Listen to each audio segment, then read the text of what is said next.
Bonjour et puis bonjour à vous tous. Merci d'être présents pour cette présentation.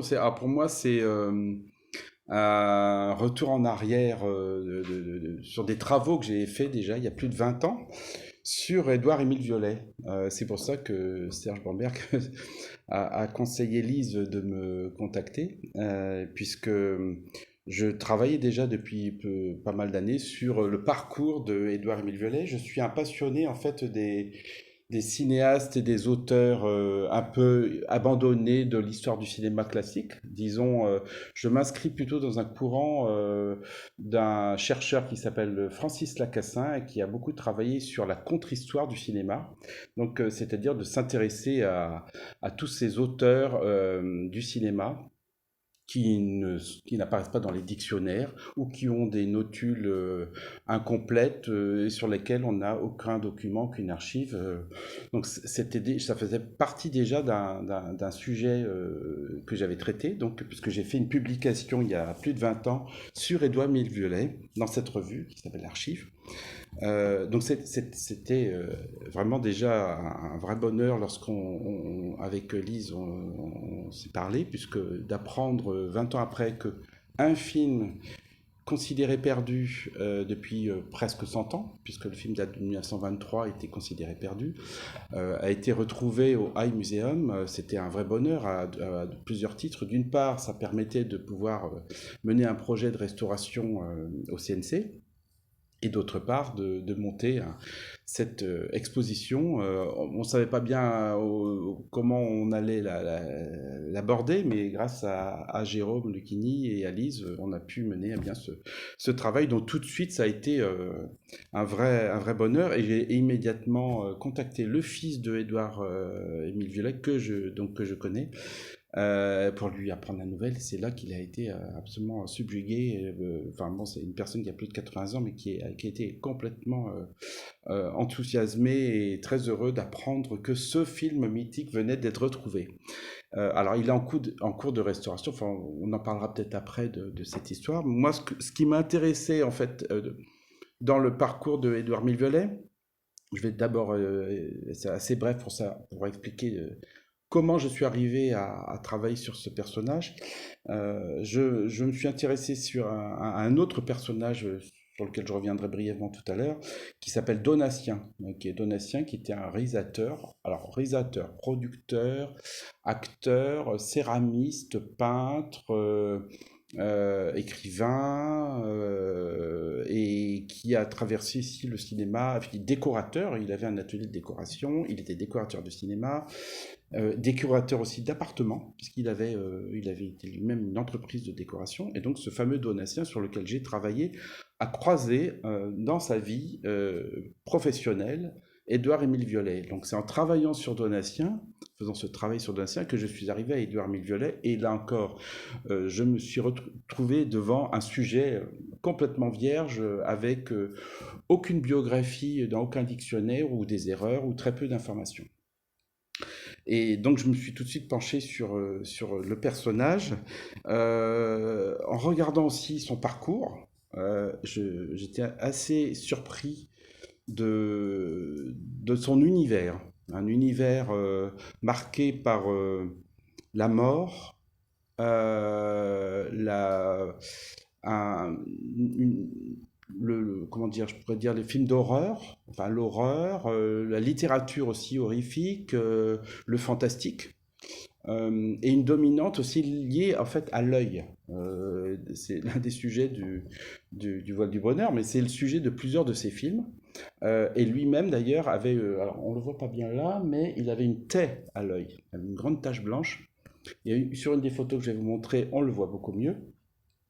C'est très curieux puisque son œuvre est un peu basée là-dessus, sur le regard, l'œil, ce qu'on peut voir, pas voir, et aussi sur la littérature d'horreur, enfin, et tout ce qui concerne le Grand Guignol. Donc c'est quand même un personnage intéressant, et c'est assez rare dans toute l'histoire du cinéma. Alors sa carrière en plus est extrêmement limitée, puisque elle dure une dizaine d'années dans le cinéma, donc c'est quand même très limité.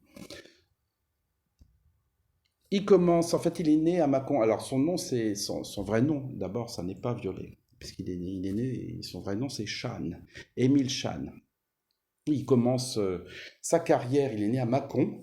Alors, très peu d'informations sur ses origines familiales aussi, hein, très peu d'informations. On ne sait pas grand-chose sur ses racines, sur ce nom, assez peu courant en fait. Et son père en fait est comptable et négociant en articles de fumeur. Il s'intéresse assez tôt, très jeune, il est très précoce à la littérature, au théâtre, il s'intéresse au jeu d'acteur aussi. Donc, très tôt, à moins de 20 ans, il quitte le foyer familial et il va au conservatoire sans l'accord de ses parents. Donc c'est une sorte de rupture un peu familiale, mais après il retrouvera en fait un autre lien, il reviendra vers ses parents, mais à cette occasion il change de nom. Alors pourquoi Violet? Parce qu'il arrive à Paris et il mixe les deux couleurs, rouge et bleu, et il en fait le violet. Donc il s'appelle Violet à cause des couleurs de la ville de Paris. C'est ce qu'il dira. Alors ça va donner en fait tout au long de sa vie une sorte de... Il y a deux personnalités, il y a le Chan et puis le Violet. C'est assez intéressant aussi du point de vue de son parcours. Donc il débute comme comédien de théâtre sur scène en tant que comédien. Alors là, ici, j'ai retrouvé, enfin c'est surtout son fils qui m'a transmis une sorte de CV de l'époque des années 10 dans lequel on va lister toutes ces apparitions au théâtre, à la fois à l'Odéon et puis aussi chez André Antoine.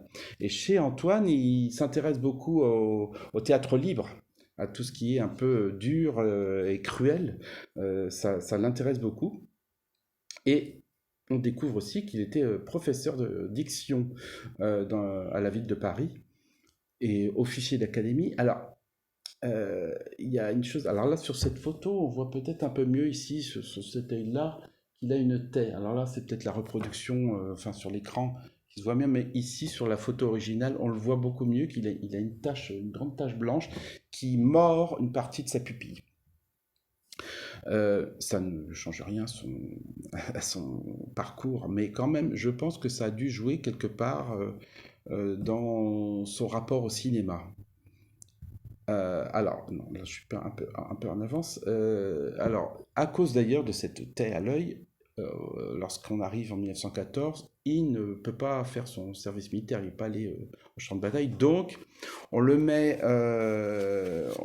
enfin, il rejoint quand même l'armée, mais on l'installe en fait au studio Pathé pour filmer des films de propagande. Euh, pour, euh, pour le ministère des Finances. Donc il découvre en fait ce qu'est le cinéma par l'intermédiaire du film de propagande. Et assez rapidement, en fait, au cours de la guerre, peu de temps après, vers la fin de la guerre, plutôt vers 1917, il aborde le cinéma après avoir fait. Alors là, ça reste un grand mystère parce que j'ai fait beaucoup de recherches, mais il y en aurait encore d'autres, et ça, c'est une discussion qu'on pourrait avoir sur le travail de recherche. Quand on travaille sur un personnage comme ça, un puits de recherche. Il y aurait vraiment à creuser certains mystères, notamment un, c'est entre 1903, 4 et 1907, 8, il disparaît un moment, il part en Chine. Et c'est là, enfin, il serait allé là-bas pour des cours de diction, pour jouer au théâtre aussi, mais il n'y a absolument aucune précision. Alors, il faudrait faire des recherches en fait dans les archives diplomatiques pour un peu connaître un peu qu'est-ce qu'il a fait là-bas, parce que ça n'est pas faux, puisque c'est tout à fait vrai, pour la simple raison, c'est qu'il a rapporté de Chine énormément d'archives, de documents, de peintures, d'objets relatifs à l'art chinois. Énormément, il y avait une cargaison incroyable, ce qui fait qu'il avait cette passion pour la Chine. pour laquelle vraiment on ne sait rien. En tous les cas, son fils m'a dit qu'il n'avait jamais réussi à percer ce mystère sur pourquoi cet intérêt pour la Chine. Ça reste un mystère. Et qu'est-ce qu'il était allé faire là-bas et pourquoi il est resté plusieurs années. On sait par son parcours quand même qu'il devait avoir des réseaux. Alors les réseaux, quel réseau? J'ai tenté le réseau franc-maçon, j'ai rien trouvé. Alors j'ai cherché au nom de Chan et au nom de Violet, je n'ai rien trouvé. Alors que bon, on peut retrouver des archives parce que les dossiers sont accessibles au Grand Orient. Mais à l'heure qu'il est, j'ai rien trouvé. Alors il faudrait peut-être percer d'autres réseaux politiques qui font que il a pu aller en Chine et revenir avec toutes ces documents et ces objets. Et ensuite, on verra dans le cours de sa carrière, il y a quand même de temps en temps des moments et des événements qui font que on a du mal à comprendre comment il en arrive à ça. Donc ça, il faudrait creuser encore un peu plus comment il est arrivé à faire notamment les premiers films, puisque après avoir fait un petit retour à Lyon en 1906, parce que bon, Mâcon-Lyon, c'est un peu la même région. Il a dirigé le théâtre des Célestins pendant quelques temps, avant la Première Guerre mondiale. Donc le théâtre, le cinéma, et en fait, c'est pendant la guerre, vers 1917, qu'il aborde le cinéma, qu'il découvre le cinéma après des films de propagande. Il devient comédien de cinéma. Donc il découvre le jeu cinématographique et il apparaît dans plusieurs films de l'époque. Alors, ces films-là ont pour la plupart presque tous disparu. Il n'y en a pas un seul que j'ai retrouvé d'ailleurs, donc j'ai aucune trace du jeu de Édouard-Émile Violet au cinéma. Il n'y a aucune. Alors, à part les quelques photos que l'on a, des photos sur scène, on n'a aucune trace de lui en tant que comédien à cette période-là, en tous les cas, au cinéma. Et alors là, justement, il a d'abord travaillé au studio Éclair en tant que comédien, et puis, alors là, justement, ça fait partie des mystères, il devient metteur en scène. Alors, comment on devient metteur en scène? Alors, c'est vrai que c'était une période du cinéma où c'est assez facile on travaille dans des studios, quand on est comédien, qu'on connaît la technique. Il y avait quand même des passerelles assez évidentes. Mais lui, il était quand même, normalement, enfin, d'après son parcours, il était fait pour rester sur la scène et il aborde la mise en scène, c'est-à-dire la réalisation de films. Et il commence très curieusement par une série, je dirais, sentimentale. On est un petit peu d'ailleurs, alors, c'est la série Lucien. Alors, faire un petit historique sur ces séries, sur lesquelles d'ailleurs Francis Lacassin, dont je parlais tout à l'heure, qui est l'auteur d'une contre-histoire du cinéma en 2 tomes. Francis Lacassin est le pionnier dans l'histoire du cinéma à avoir mis en avant ce courant du cinéma français. Avant 1914, il y avait, dès les années 1903-1904, il y a eu ce qu'on appelait des séries centrées sur un personnage. Alors, ça va de Anana à Boudzan, en passant par Zigoto, par Boireau, et ce sont des rigadins, et ce sont des bébés, Boudzan, ce sont des séries qui étaient faites, des films très courts, centrés sur un personnage. Alors c'est bébé manifeste, bébé socialiste, bébé embête sa belle-mère, Serpentin-ci, et là donc Lucien. Alors c'était très court. Cette période, elle s'arrête quand même dans les débuts de la guerre. Ça devient aussi un peu démodé. Donc c'est un peu curieux que Violet s'intéresse à cette forme de cinéma, mais il écrit et réalise avec Lucien Rosenberg, qui est un comédien de théâtre. Il fait toute une série, et il y en a plusieurs, puisque il y a Lucien en 1917. 18, Lucien est emballé, Lucien Lucette, Lucien son chien et sa belle-mère, ce bon Lucien, Lucien cambrioleur, Lucien cherche un enfant, Lucien n'aime pas flirter, Lucien transfusé. Donc il nous en reste deux ou trois sur la liste là. C'est vraiment pas du grand cinéma, c'est plutôt de la comédie légère, sentimentale, une adaptation théâtrale sans vraiment grand intérêt. On a l'impression que bon, Violet, il essaye de s'installer plutôt que d'essayer de créer un genre de cinéma. Donc c'est pas franchement ce qui est le plus intéressant dans son parcours. Il fait un autre film aussi pareil, qui s'inscrit dans le même genre de cinéma, c'est Serpentin a tort de suivre les femmes. Pareil, pas le grand film. Alors bon, c'est vrai que c'est un des tout premiers films avec Denise Gray, mais quand même. Et en fait, c'est là, il se passe un nouvel événement. C'est ce que je disais tout à l'heure, assez difficile à comprendre comment, parce qu'on essaye toujours de savoir comment les gens se rencontrent. Alors c'est vrai qu'il n'y a pas beaucoup de traces, savoir comment les gens se sont rencontrés les uns les autres. Il y a des fois par des réseaux de comédiens, des réseaux de metteurs en scène, ou de productions, ou de studios. Ils se retrouvent à faire un film majeur très rapidement après avoir réalisé cette série Lucien. C'est qu'ils réalisent ce qu'on appelle, on est au tout début, de ce qu'on va appeler les sérials au cinéma. Donc ce sont des adaptations, c'est des sortes de séries. Alors il y a eu, c'est la mode du serial à l'américaine en fait. Il tourne là, La Nouvelle Aurore en 1919, il y a 16 épisodes. Alors pour le coup ce sont des épisodes de Chéri Bibi, d'après Gaston Leroux.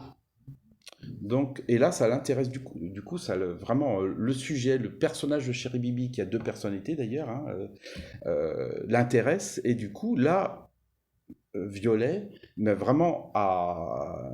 en scène vraiment une série avec des rebondissements, des idées de mise en scène, des décors, des personnages. Il passe vraiment, c'est une toute autre dimension. Alors, il en fait 16. Ce sont des films qui durent une demi-heure et qui sont diffusés toutes les semaines avant le long métrage. Comment Violet est arrivé à faire ça, ça reste, une fois de plus, je répète, mais un peu étonnant parce qu'on n'arrive pas vraiment à comprendre ce qui l'a amené à ça. Cette série est un véritable triomphe du point de vue du public. Du point de vue critique est assez mitigé. Bon, à part Louis Deluc et les deux ou trois autres critiques qui révèlent quand même le talent de metteur en scène de Violet. Le film est surtout un gros succès public. Et c'est probablement, là pour le coup, probablement avec cette réussite commerciale que Violet va prendre en charge sa carrière et son indépendance. Et il devient producteur, il crée sa maison de production. Et en 1920, il crée cette société très curieuse, les films Lucifer. Donc vous voyez la pellicule qui sort de la bouche de ce monstre, le dessin, et c'est là que ça m'amène à parler de Donatien qu'il a probablement, pour le coup, rencontré au théâtre. Et donc avec Donatien, il crée cette société de production, les films Lucifer. Et dans les actionnaires, donc il y a Louis Aubert, le Louis Aubert qui était le distributeur, le grand distributeur du cinéma français de l'après-guerre, qui a notamment contribué à la distribution des films Gaumont, mais c'est vraiment un personnage très important du cinéma français. Louis Aubert a des actions dans la société.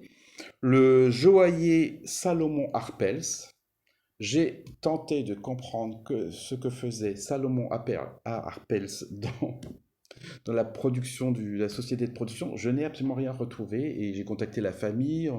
Aucune archive, aucun document, on ne sait pas ce que vient faire le joaillier Salomon Harpels dans cette société. Et ensuite, bien sûr, Donatien, de son vrai nom, Émile Bernard Wesbecher, c'était son vrai nom parce que Donatien était un pseudonyme. Et pendant plusieurs années, les deux personnages vont vraiment collaborer ensemble pour créer des films un peu bizarres, étranges, qui s'inscrivent vraiment dans un courant du cinéma français pas du tout habituel, donc vraiment assez marginal pour tout dire, mais très bizarre, curieux, et on va plonger vraiment dans une forme de cinéma et d'intérêt sur des sujets en dehors du grand cinéma commercial, même si ils vont essayer à chaque fois d'inscrire leurs films et de les diffuser auprès du grand public, ce qui sera le cas, mais ils resteront quand même dans une forme de cinéma extrêmement précise et rare donc, parce que le cinéma fantastique vraiment naît grâce à Édouard Milleviolet, et en partie aussi avec Donatien. Alors, ça commence par un film. Alors oui, quelques images de Donatien là, donc, et sa compagne, j'en parlerai tout à l'heure, qui s'appelait Lucienne Legrand, qui est une des premières grandes stars du cinéma muet, qui a complètement disparu, j'expliquerai pourquoi aussi après. Sa carrière, elle est entre 1919 et 1929. Et ensuite, elle sera l'épouse, elle a été la compagne de Donatien, elle tenait la boutique de Donatien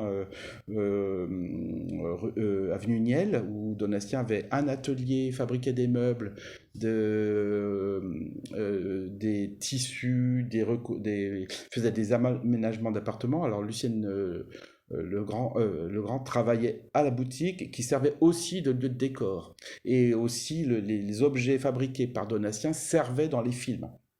Dans ses films à lui, de Donatien, et dans certains films de Édouard Milleviolet. Et Lucienne Legrand se séparera de Donatien en 1929 pour aller vivre avec un célèbre chausseur qui s'appelait Perugia. Et qui a eu quelques petits soucis pendant l'occupation, ce qui a valu à Lucienne Legrand aussi des petits soucis à la Libération. Donc Émile Bernard Wesbecher, lui, Donatien, peintre, sculpteur, je disais comme ça, céramiste, artiste décorateur, donc aussi débute au cinéma à cette période-là, et avec Édouard Milleviolet, ils vont travailler ensemble sur plusieurs films.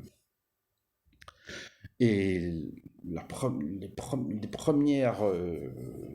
premiers travaux, je dirais, ça commence par un film d'horreur, La Main, d'après la nouvelle de Guy de Maupassant. Je suppose que vous connaissez le sujet, je ne vais pas trop en parler, mais enfin bon, c'est un court film, mais que nous avons retrouvé, qui est restauré, et qui démontre vraiment la curiosité de ce cinéma. Dans l'histoire du cinéma français, il n'y a pas d'équivalent, hein. On a un autre film qui s'appelle Balao, d'après Gaston Leroux, pareil, un film de cette même période. C'est le seul, en fait. Et La Main, c'est un vrai film d'horreur, un des premiers films d'horreur, pour ne pas dire le premier film d'horreur français. Donc vous voyez d'ailleurs cette main qui est accrochée à un mur, qui va tuer un des personnages du film. Donc c'est l'adaptation de Maupassant, que l'on retrouve donc mort, avec les traces des trous de la main. Et la main a disparu du mur, et quand le personnage est enterré, on retrouve la main posée sur la tombe à la fin du film. C'est un vrai premier film d'horreur. L'autre film, Li Hang le Cruel, c'est pareil là. Alors là, Li Hang le Cruel, c'est un vrai film je dirais, un film d'horreur, qui est d'ailleurs tiré d'un scénario d'un roman de André Delorde, Le Prince de l'horreur, qui a notamment dirigé une pièce de théâtre sur le Grand Guignol. Il est surtout connu pour cet apport au cinéma, et déjà, comme vous le voyez, Violet fait appel à la communauté chinoise, à des acteurs chinois, alors, qui sont présentées dans les films comme étant des stars chinoises, mais enfin là c'est pareil, en faisant des recherches, on n'arrive à rien. J'aimerais bien mener à bien quand même retrouver plus d'informations sur ces comédiens chinois qui ont tourné dans des films en France et principalement dans les films de Violet ou de Donatien. Il y a peu d'informations, c'est très difficile de pouvoir s'y retrouver, mais déjà, Liang le Cruel est un film d'horreur. Et ce film, d'ailleurs, il va y avoir un souci avec la communauté chinoise et avec surtout les représentants avec la diplomatie chinoise en France, puisque le film va être interdit, il va y avoir une censure, ils vont demander des coupes que ne voudra pas faire Violet pour pouvoir diffuser le film. Alors le film va être présenté, va ressortir coupé, il va y avoir la Société des auteurs de films qui défend le droit d'auteur, qui vont défendre Violet contre la censure, et ça va durer plusieurs années puisque le film ne sera présenté qu'en 1923 et Édouard-Émile Violet reniera cette œuvre puisqu'elle aura été défigurée en fait. Mais ce qui est intéressant, c'est de voir comment et pourquoi enfin, il va vers ce genre cinématographique et il utilise d'abord les archives qu'il a, les documents, le décor, et il travaille avec Donatien, qui lui aussi est un passionné d'art chinois et fait des reproductions d'art chinois et décore les films produits par les films Lucifer. Donc Liang le Cruel, le film a disparu. Encore, enfin, peut-être on en parlera de ces nombreuses disparitions qui font que beaucoup de films de l'histoire du cinéma ont disparu. Le film est suivi, en fait, après La Main, il y a un autre film qui s'appelle L'Accusateur des films Lucifer. Et là, c'est une chose très curieuse puisque le film raconte. Alors, je me base sur les écrits, bien entendu, puisqu'il y a le film ayant disparu. C'est quand même adapté d'une nouvelle d'André Delorde, de nouveau. C'est le sujet du film, c'est comment est-ce qu'on pourrait photographier la dernière image de quelqu'un qui a été assassiné pour pouvoir voir si la photo de l'assassin est fixée dans l'œil de l'assassiné. Donc, de nouveau, le travail sur l'œil, l'idée que l'on puisse utiliser la rétine d'un mort pour pouvoir retrouver l'auteur du meurtre, et c'est le sujet du film. Je ne peux pas en dire plus, le film ayant une fois de plus disparu. Là, donc c'est l'accusateur. Alors là, sur cette photo, vous voyez, on voit Édouard-Émile Violet, qui est le second là, qui a sa main sur le crâne là. C'est lui qui tend sa main sur le crâne. Enfin, ils sont tous là. Et Donatien est tout au fond. Il est le dernier au bout là-bas. Donc c'est une photo de studio là, faite parce que il y avait donc la production des films Lucifer, mais Violet a aussi ouvert un petit studio de travail, de tournage, qui s'appelait le Studio Lucifer.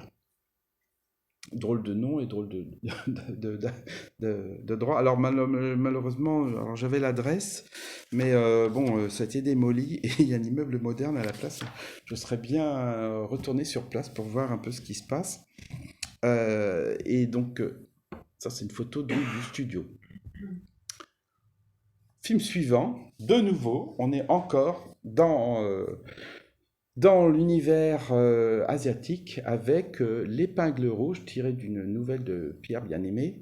Et là, c'est de nouveau encore une autre histoire de meurtre liée à fait avec. Alors, il y a toujours un travail au fait sur la mémoire, sur la rétine, sur le passé, et comment est-ce que des personnages peuvent revenir, des morts peuvent revenir, et comment on peut faire révéler le passé à travers des objets. Donc c'est le cas là de cette histoire qui est une. Alors Donatien était également comédien. C'est lui que l'on voit ici de dos. Il joue dans le film et il a fait le décor du film. Et le comédien chinois que l'on voit ici qui qui vient en France, enfin c'est l'histoire du sujet, pour se venger du meurtre de son père. Et donc il vient rechercher l'assassin de son père en Chine, assassin de son père qui était français, qui s'est réfugié en France, à Marseille. Alors le film existe, on l'a retrouvé, on l'a restauré, très bizarre, film très étrange, très curieux, qui a été tourné à Marseille. euh, Avec ce personnage chinois que l'on voit errer dans les rues comme un fou, comme un personnage un peu hagard.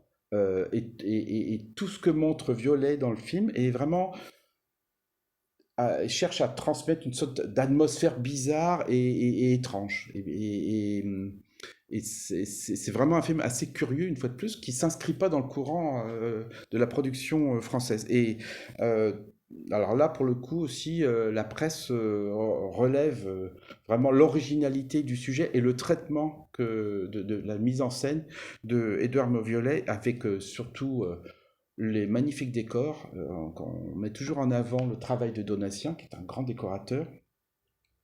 Et puis, le traitement du sujet par Violet, qui a toujours des techniciens chevronnés, vraiment des grands techniciens à la fois pour le décor, mais aussi à l'image, des grands chefs opérateurs.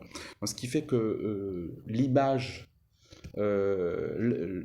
l'image filmique est vraiment très belle. Alors, on passe d'un sujet à l'autre, on passe de, de, de la Chine au froid des Vosges et de l'Alsace, mais une fois de plus, on est dans un sujet très étrange, puisque là, c'est Maupassant, de nouveau, avec un sujet, je ne sais pas si vous connaissez cette nouvelle de Maupassant, L'Auberge, qui raconte en deux mots l'histoire aussi d'un gardien d'une auberge qui disparaît et que l'on retrouve gelé. Et le personnage est interprété par Violet. Et l'un des autres personnages, c'est Donatien, qui joue toujours pareil. Et en fait, c'est le film raconte cette quête de ce personnage. On ne sait pas comment il est mort gelé et comment il a pu terminer comme ça. Donc en fait c'est une sorte d'enquête policière pour savoir où est passé ce personnage que l'on retrouve gelé. Le traitement encore du film est très bizarre parce que univers fantastique, tourné dans des conditions très difficiles, ça ne faisait pas peur à Violet de tourner dans des conditions très difficiles aussi et d'essayer d'utiliser le cinéma comme moyen pour enfin, avoir de la tension au moment du tournage avec les comédiens. Donc le film, on voit bien d'ailleurs, ce film-là, alors il était sauvé ce film-là, on l'a retrouvé, enfin, il n'est pas complet, mais les images que nous avons du film, alors, des fois, on raconte que le cinéma, des fois, les films racontent leur tournage. Il faut savoir regarder des films. Parce que des fois, les films racontent leur tournage.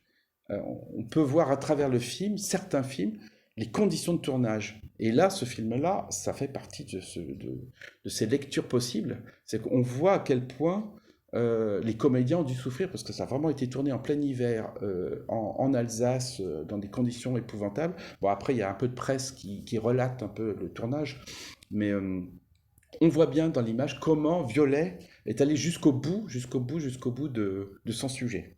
Donc pour vous donner vraiment je dirais une vision réaliste de son sujet. Donc c'est vraiment des conditions de tournage difficiles et qu'on n'a pas toujours dans le cinéma français, une fois de plus, à cette période. Le film qui suit, s'appelle Les Neuf. Alors ça c'est un autre.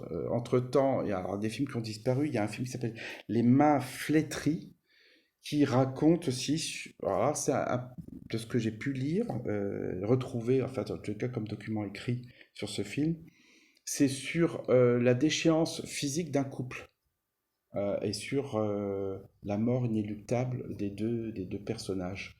Donc je peux pas en dire plus une fois de plus parce que à part les écrits, mais c'est quand même très curieux une fois de plus euh, ce sujet que Violet aborde ce sujet encore de la mort. Il y a toujours cette obsession de la mort qui revient et de la déchéance physique. Alors, très très curieusement, alors là, rupture totale. C'est étonnant parce que dans cette vie Violet aura eu aussi une vie à la fois très brève, mais aussi il y a des ruptures difficilement compréhensibles, puisque en 1922, il travaille à un film sur Les Hommes Nouveaux, que vous connaissez tous, sans doute Claude Farrère. Il travaille à cette première adaptation de Claude Farrère. Alors, rien à voir, parce que il se retrouve au Maroc à tourner ce film avec énormément de moyens, tout ce que j'ai pu voir, lire, énormément de moyens, tournage au Maroc avec le soutien du pays, dans des décors fabuleux.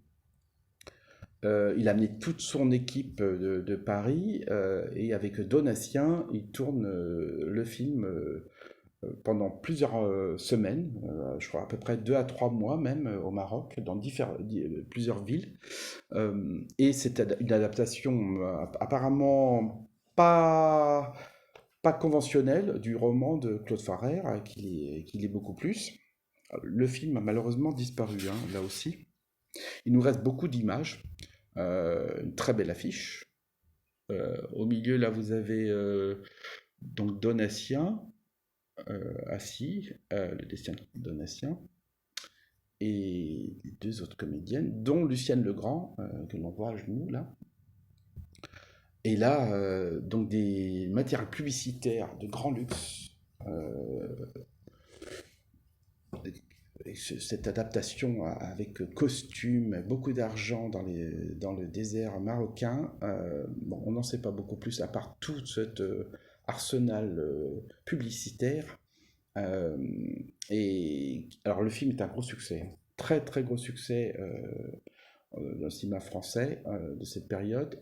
Alors, ce qui est à souligner, une fois de plus, c'est que, bon, là, Violet et Donatien sont producteurs, mais le film, vraiment, il est à niveau des grandes productions Gaumont, Pathé de l'époque, quoi, et des grands producteurs de l'époque. Le soutien financier, les soutiens pour le tournage, difficile à connaître de l'appareil, comment Violet est arrivé à faire ce film, très difficile. Ça reste un mystère. Mais par contre, ce que l'on sait, c'est que là, vous avez un document, le document avec la demande du maréchal Lyotet et de Claude Farrère pour que Violet obtienne la Légion d'honneur. Alors là, pour le coup, j'ai pas recherché. Je crois qu'il a eu la Légion d'honneur en effet. Donc on voit un peu les réseaux hein, qui se tissent. Hein.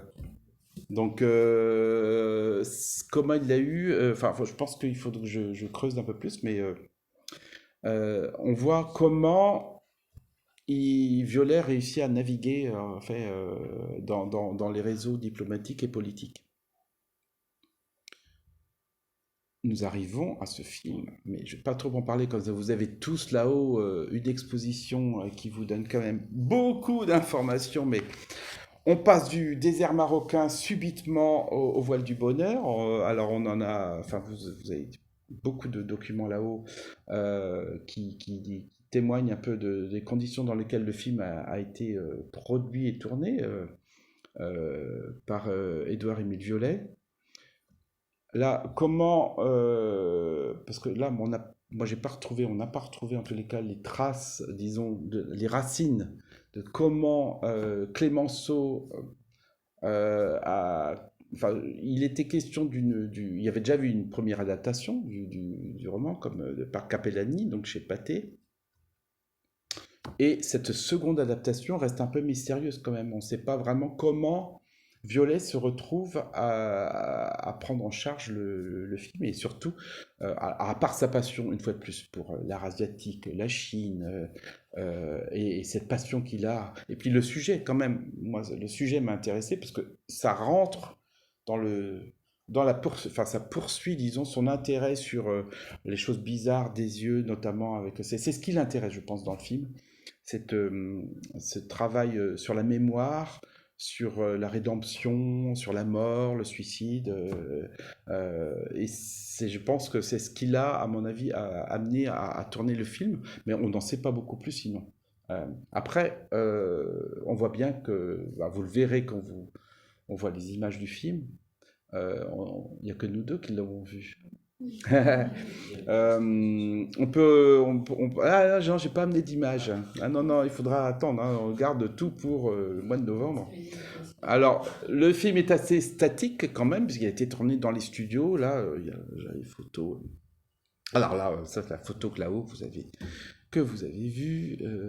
Et puis là, sur la gauche, vous avez une photo, mais bon, pas de très bonne qualité, mais c'est quand même les photos du studio, du tournage. Et puis à côté, il y a le document de Clémenceau, et puis le portrait de Édouard Milchan.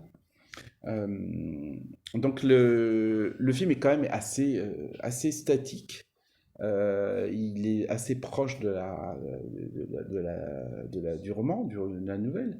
Euh, on voit quand même que c'est un film, enfin, assez décoratif, et on voit quand même aussi, on remarque que l'intérêt de Violet sur cette histoire bizarre et étrange liée à la vue et à la rétine, le travail de la rétine. Ça rejoint complètement en fait, son intérêt pour les choses étranges et bizarres. Donc il a trouvé en fait dans l'œuvre de Clémenceau, je crois, quelque chose d'un peu fantastique et qui est des racines de choses qui l'intéressaient. Le film est quand même distribué assez largement, obtient un beau succès. La preuve, c'est que la copie qui a permis à la restauration, elle a été retrouvée donc en Hollande avec des intertitres hollandais, parce qu'à l'époque, il faut s'imaginer que les films, enfin, les films, donc c'était des films muets, il y avait des intertitres, et pour que les films soient distribués à l'étranger, il fallait faire des intertitres dans la langue du pays de diffusion. Alors, il y avait dans les usines françaises de cinéma des femmes qui étaient là pour ça, qui coupaient et il y avait d'abord les traductions et on collait entre les images, on remplaçait la version française par des versions étrangères avec des intertitres. Ce travail était parfois effectué dans les pays où les films allaient. Donc ça peut arriver que, notamment aux États-Unis ou en Russie, notamment pour la calligraphie, les films étaient traduits et on enlevait les intertitres français et on les remplaçait par des intertitres de la langue du pays. Donc nous, la version que nous avons retrouvée en Hollande est donc en hollandais, avec les intertitres hollandais. Ce qui nous a permis d'ailleurs de faire des traductions Google et de comparer avec le texte de Clémenceau et d'adapter en fait en fonction des intertitres. Alors donc le film est quand même un succès puisqu'il est diffusé un peu partout. Donc ça reste un film qui a été diffusé dans le monde entier. Et là, après le voile du bonheur, de nouveau la culture asiatique. Et là, Violet tourne la première version de ce film, du roman de Claude Farrère, La Bataille, avec Sessue Hayakawa, la grande star du cinéma japonais, qui vient en France tourner le film pour Violet. Au risque de me répéter, on ne sait pas comment Violet a pu convaincre Sessue Hayakawa, qui est une star mondiale, japonaise à venir tourner en France ce film. Donc le film est tourné à Toulon, dans la baie de Toulon, avec des scènes de guerre, avec des scènes aussi, scènes assez violentes, hein. C'est vraiment un film, je dirais, euh, Violet, ça marque vraiment son terrain en faisant un film d'action. Et c'est vraiment un grand film, un grand spectacle, euh, qui obtient aussi un très grand succès. Alors, Sessio Hayakawa en profite d'ailleurs pour faire un séjour en Europe. Il tourne un deuxième film en France qui s'appelle J'ai tué, dont le décor est signé de Donatien. Donc en fait, là, à partir de la bataille, les deux chemins se séparent. C'est-à-dire que Violet et Donatien vont se séparer, ils restent amis, ils continuent de collaborer un peu ensemble, mais après la bataille, le film, enfin leur association de production s'achève. Le film est quand même un grand succès aussi mondial à l'époque, la bataille. Il obtient un très grand succès. Et surtout, c'est la notoriété de Sessio Hayakawa, grande star japonaise, qui vient à Paris et qui fait la tournée en Europe pour ce film. Alors là, on termine, enfin, la carrière cinématographique de Violet se termine là encore sur une histoire très curieuse. Le roi du cirque. Donc c'est Max Linder, apparemment, enfin c'est ici mise en scène de Max Linder et de Édouard Violet. Je pense que c'est plus contractuel qu'autre chose parce que visiblement c'est vraiment Édouard Violet qui a vraiment réalisé le film, qui est une production française. Alors Max Linder, on en parlait tout à l'heure, le grand comique du cinéma français, reconnu au niveau mondial, a été le personnage, enfin le comique dont les plus grands comiques, à commencer par Charlie Chaplin, ont été le plus admiratifs. Il est allé aux États-Unis, où il a tourné, il revient des États-Unis, il a tourné quelques films aux États-Unis, Max Linder. Il a de gros problèmes personnels. Il se drogue. Il fait des tentatives de suicide, il fait de la dépression. C'est très difficile.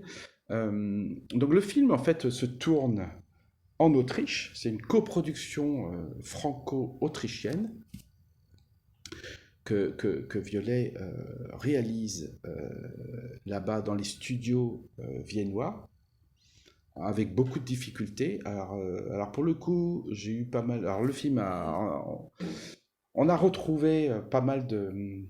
Enfin, on a retrouvé des morceaux, je dirais, du film, pas la totalité. Les images qui restent sont quand même assez surprenantes, sont très belles.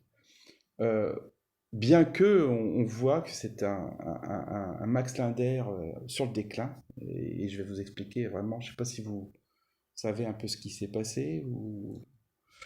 alors, sur le tournage, alors, j'ai des collègues autrichiens, c'est ça, le réseau des cinémathèques et des archives, m'ont transmis beaucoup de documents sur le tournage et les problèmes sur le tournage, c'est-à-dire que pendant le tournage à Vienne, Max Linder et sa femme ont fait une tentative de suicide. Donc le film a été interrompu. Euh, il a redémarré. Il s'est donc terminé. Ça a été très difficile. Et le retour à Paris, en fait, donc assez compliqué. Donc le film s'est terminé quand même, malgré tout. Et en fait, ce qui fait que le film n'a pas eu un très bon accueil, en fait, parce que les gens s'attendaient à retrouver le Max Linder d'avant. Max Linder, la grande comédie, les gags. Et là, ils trouvent un autre sujet beaucoup plus dramatique, beaucoup plus cruel. Ils découvrent un Max Linder enfin, sur le déclin, quoi, fini. Et donc le film n'est vraiment pas un succès. Il sort en février 1925. Et en octobre, drame, Max Linder se suicide avec sa femme, donc ça c'est une histoire plus connue, dans un grand hôtel parisien. Et c'est aussi la fin de la carrière de Édouard-Émile Violet, qui, curieusement, une fois de plus, disparaît complètement de la circulation. Il quitte soudainement Paris, d'ailleurs, pour s'installer dans une ferme, dans l'Eure, où il va élever des chevaux et des lévriers. Donc, changement radical de carrière, complètement. Alors, il repart avec toutes ses affaires, hein. J'en parlais tout. Il déménage tout le temps, il repart avec toutes ses affaires, il ferme tout, il arrête tout, du jour au lendemain. Et en fait, il reçoit aussi, alors, ça, c'est des témoignages qu'on a, parce qu'il y a eu pas mal comment dire, d'interventions de la police, en fait, pendant plusieurs années sur place, parce il faisait venir des gens de cinéma, il y avait des fêtes, il organisait des rencontres. On ne sait pas exactement de quel ordre, mais en tous les cas, il y avait énormément de soucis dans le village avec lui, et c'était assez compliqué. Bizarrement encore, on trouve sa trace comme assistant réalisateur. Là, ça c'est encore plus bizarre. Donc, il disparaît, il s'occupe de chevaux, de lévriers, et il réapparaît en tant qu'assistant. Alors, c'est quand même, après avoir une grande carrière comme il a eu, il se retrouve comme assistant de Claude Autant-Lara sur cette comédie qui s'appelle Ciboulette. Allez comprendre pourquoi. Mystère. On a beau chercher qu'est-ce qui a pu l'amener 8 ans après avoir abandonné le cinéma, revenir comme assistant réalisateur de Claude Autant-Lara. On n'a aucune source, on ne sait pas d'où ça vient et on ne sait pas comment il a pu se retrouver là. Et puis là, de nouveau, rupture. Donc c'est vraiment une vie complètement morcelée, de rupture. Il part s'installer à Marseille en 1935. Il divorce de sa première femme. Donc il avait une première femme qui était une comédienne qu'il avait rencontrée au théâtre, avec laquelle il s'était marié en 1910. Il aura eu un enfant, dont moi j'ai rien retrouvé en tous les cas, et Édouard-Émile Violet, son fils, enfin Édouard Chane, son fils, son deuxième fils, n'a aucune information, mais apparemment il aurait eu un enfant de ce premier mariage. Donc il divorce en 1935, mais il se remarie avec sa nièce par alliance. Donc, de 25 ans plus jeune qu'elle, et qui va être la mère de Édouard Chane, donc le fils d'Édouard-Émile Violet, avec lequel je suis en contact. Là, il y a des informations un peu différentes, il faudrait là aussi creuser, mais on trouve quelques informations sur leur travail, parce qu'ils déménagent souvent, hein, ils vont de Marseille à Aubagne, ils vont à Montlouis, parce que c'est vrai qu'ils ont des problèmes de santé aussi, le père et le fils. Ils ont contracté la tuberculose. Et puis finalement, le couple avec leur fils se retrouve à Perpignan, où il a une boutique. Il est maraîcher et il a une boutique de produits exotiques. Et c'est là qu'il termine en fait sa carrière, puisque en 1955, il se suicide. On le retrouve mort, pendu chez lui, en 1955, à Perpignan. Donc, pas beaucoup d'informations sur ce suicide. Bon, ça résume, je dirais, une carrière marquée par le bizarre, l'étrange, la mort. Et alors, avant cette disparition, malheureusement, il avait rapporté, comme je l'ai dit, il a toujours gardé tous ces objets, ces documents rapportés de Chine, donc plus de 50 ans après, il les avait encore. il les avait dans sa cave et malheureusement, un orage a inondé la cave, ce qui fait que toutes ces archives ont entièrement disparu. Il n'y a plus aucune source ou très peu. Les documents que nous avons là, qui sont présentés, sont vraiment les rares, très rares documents que son fils a pu garder de son père, parce que l'intégralité de ces documents, de ces objets, de ces archives ont entièrement disparu par cette inondation. Alors, c'est pas le cas de son alter ego Donatien, qui est mort peu de temps après d'ailleurs, mais alors Donatien, lui, pendant la guerre, comme il était résistant, il a fait de la sculpture, de la peinture, de la céramique, et il a été torturé en fait, hein, par la Gestapo, ce qui fait que après la guerre, il était vraiment prématurément vieilli et il est mort. Alors lui, pour le coup, il avait tout gardé, toutes ses archives. Et donc c'est du coup avec sa nièce que j'ai pu aussi retrouver beaucoup de documents sur Violet et mener à bien aussi un travail d'archives, alors pour le coup, historique sur Donatien, puisque tous ces documents ont été conservés. Et j'espère pouvoir les donner un jour à une institution pour qu'ils soient bien conservés. Mais alors c'est vrai que quand les documents, les archives disparaissent, c'est quand même très difficile de pouvoir retracer les parcours des personnages. Là, je vous ai fait un parcours à partir de recherches que j'ai pu faire en creusant, en consultant la documentation qui peut exister aux archives nationales, à la Bibliothèque nationale, à la BNF, et puis en travaillant, en interviewant son fils qui m'a dit ne même pas savoir le dixième de ce que moi j'avais pu retrouver. Alors quelques images quand même, c'est pour finir, donc c'est Édouard Mille-Violet avec sa femme dans les début des années 30, enfin dans les années 30 après son mariage, avec sa nouvelle épouse. Donc on doit être en 1937. Là, c'est une carte, donc c'est quelques documents qui ont subsisté. Membre actif. Alors, vous voyez, il y a toujours cette dualité Chan, Di, Édouard et Violet. 1946. Oui, à un moment, il a été. Alors, il s'est mettait là, artiste dramatique, directeur théâtre, ce qui n'était plus, bien sûr, depuis bien longtemps. Il a été aussi vendeur de voitures de luxe à Marseille. Et donc là, c'est sa boutique, elle était ici. C'est là où il y a les volets verts, en fait, avec la sortie. C'est l'espèce de hangar que l'on voit au bout là. Donc c'est là qu'il avait sa boutique de produits exotiques. Et puis, il a signé pendant longtemps Violet, mais il a aussi signé Chan Violet. Vraiment deux personnages à la fois.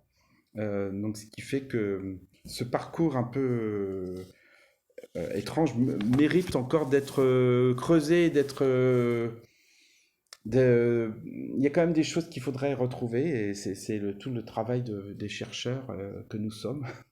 Donc j'espère, moi, en tous les cas, essayer de poursuivre cette recherche sur Édouard Méliviollet, notamment pour essayer de mieux préciser certains points de mon travail. Merci beaucoup. Alors c'est cette signature, Édouard-Émile Violet, c'était sa signature Violet. Voilà. Alors, on va faire là des questions-réponses. Moi j'ai déjà une question. Est-ce que tu pourrais, c'est pas une question, dire 2 ou 3 mots sur le film de Capellani qu'on a retrouvé aussi en Russie? Alors, le film de Capellani, enfin, il s'inscrit alors dans toute la production Pathé des années 10, où là, il y avait vraiment une production très, très active, hein, au studio Pathé. Ce film, on en avait l'affiche, des photos qui existent, qui existaient, et ça fait partie de tous ces films qui avaient disparu. Et qui a été retrouvé miraculeusement, c'est complètement par hasard. Mais enfin, on dit toujours par hasard, c'est pas toujours par hasard. C'est par une collègue à moi qui était en Italie qui m'a dit, mais attends, je connais une Russe qui est elle est en Italie. Elle me dit que le film existe en Russie. Alors, jusqu'aux événements en Ukraine, nous avions des relations tout à fait normales au sein de la Fédération internationale des archives du film avec la Russie. Je me suis moi-même déplacé il y a une dizaine d'années, peut-être un peu moins, au Gosfilmofond, qui est l'archive russe, qui existe depuis les années 20. Alors, c'est un Bois d'Arcy à côté, c'est tout petit. Hein. Gosfilmofond, vous avez, mais c'est un village entier où tout le monde vit et travaille et meurt presque sur place. Parce que vous avez tout, hein. Les gens y habitent, ils vivent, ils mangent. Enfin, c'était toute la construction, je dirais, soviétique de l'époque. Donc ça reste encore dans son jus quand on y va, et j'y étais invité là-bas. Ce sont des milliers, des millions de bobines de films, y compris donc des films, tous les films français, américains, enfin tous les films de l'histoire du cinéma qui ont été diffusés sur le sol soviétique, qui sont concentrés dans cette archive. Et donc le film, la première version du Voile du bonheur de Albert Capellani, il y a une copie dans l'archive là-bas. Alors, pour dire, les relations, nous, elles étaient vraiment tout à fait transparentes, puisque il y a une dizaine d'années, on a pu restaurer avec le Gosfilmofond un film, alors non pas perdu pour le coup, mais on a retrouvé des éléments en très bon état d'un film de Renoir qui s'appelle La vie est à nous, qui est un film militant, un long métrage militant, que Renoir a fait pour le Parti communiste dans les années 30. Et le Gosfilmofond possède un élément intermédiaire, en très bonne qualité, meilleur que ce qu'on avait nous en France. Donc on a fait ce projet de restauration avec eux il y a à peu près 10 ans. Mais malheureusement maintenant, à cause des relations qui nous sont interdites avec la Russie, il a fallu trouver un autre moyen pour pouvoir accéder à ce film. Alors donc pendant quelques semaines, je regarde Lise, quelques semaines, quelques mois, avec Jean-Noël Jeanneney aux commandes, puisque le CNC ne pouvait pas officiellement on ne peut plus avoir de relation directe avec l'archive russe. Le musée a obtenu, grâce à M. Jeanneney, un élément numérique, un fichier numérique de ce film numérisé qui existe dans les collections soviétiques, russes, pardon. Donc c'est grâce à ce réseau aussi, et c'est aussi grâce à l'information que j'ai eue qu'on a pu enclencher la recherche du film, et puis surtout obtenir l'accord de nos collègues pour pouvoir obtenir une copie ici. Donc c'est un peu l'histoire des cinémathèques, des archives. Hein.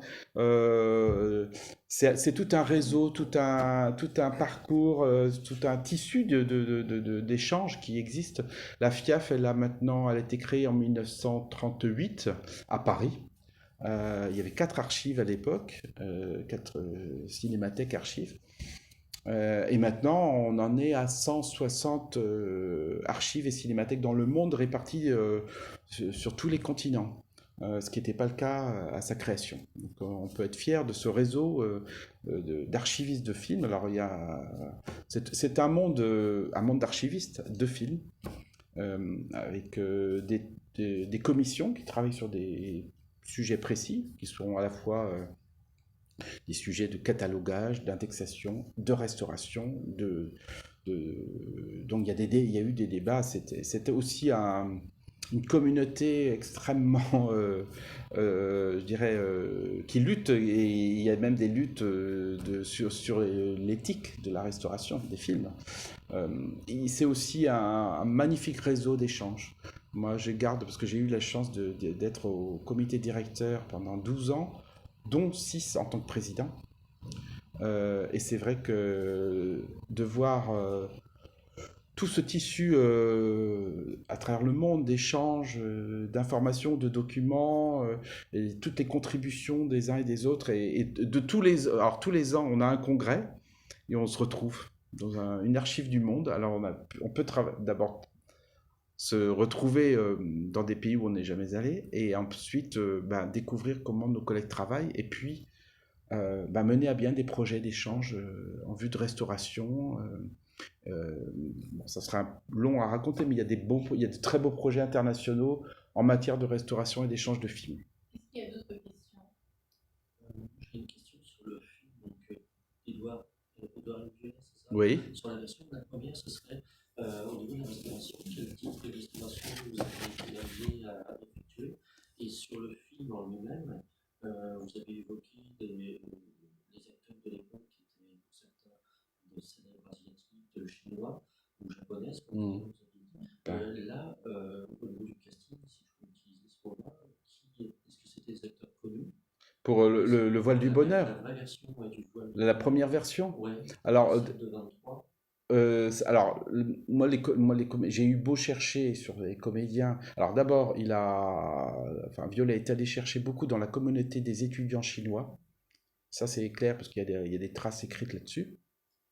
Donc il a eu la figuration notamment. Ce sont des étudiants chinois, donc des gens tout à fait inconnus et qui sont probablement tous repartis après en Chine, je suppose. Par contre, il y a deux noms, alors je les ai pas en tête là, mais je peux le regarder là, mais moi j'ai eu beau rechercher, et alors je me suis bien sûr renseigné auprès de spécialistes du cinéma chinois, y compris des Chinois, qui me disent on n'a jamais entendu parler de ces personnages. Alors, il y en a un dans le comédien, alors attendez, je vais vous dire, parce que j'ai quand même trouvé son adresse. Alors, il faudrait que je retrouve, faudrait encore rechercher. Je veux dire, alors oui, la fameuse Suzy Wata, dont on dit c'est une star du cinéma en Angleterre et aux États-Unis, je n'ai rien trouvé. Je ne sais pas si c'est vraiment son vrai nom et c'était vraiment une comédienne. Et puis Shu Hu, qui joue Chang, pareil, on dit que c'est une star du cinéma chinois, je n'ai rien retrouvé.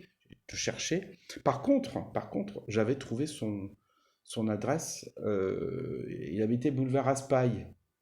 Pas loin du CNC, alors. Mais bon, ce qu'il faudrait refaire, mais c'est pareil, c'est ce que je disais tout à l'heure, il faut vraiment du temps. C'est possible de retrouver ça, parce que, par exemple, il faudrait que j'aille consulter le recensement. S'il habitait encore à la même adresse quand il y a eu le recensement, on a la date de naissance, la date et le lieu de naissance. On a des informations à condition que tout soit vrai. Donc ça, je peux même pas vous répondre parce que, en tous les cas, ils étaient vendus, ça c'est clair, comme des stars du cinéma chinois, ce qui n'est pas le cas. En France, ils étaient vendus comme ça. Est-ce qu'il y a d'autres questions? Pour répondre juste deux mots pour la restauration, donc on est parti de la copie d'origine, nitrate.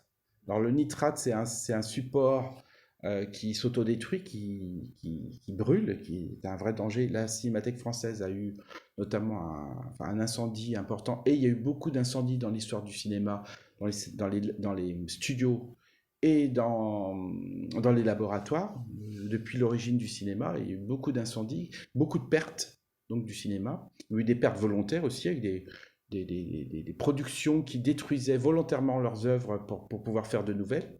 Donc on est parti d'une copie et demie qu'on a eu du high, parce qu'il y avait deux copies en fait, une complète et une incomplète.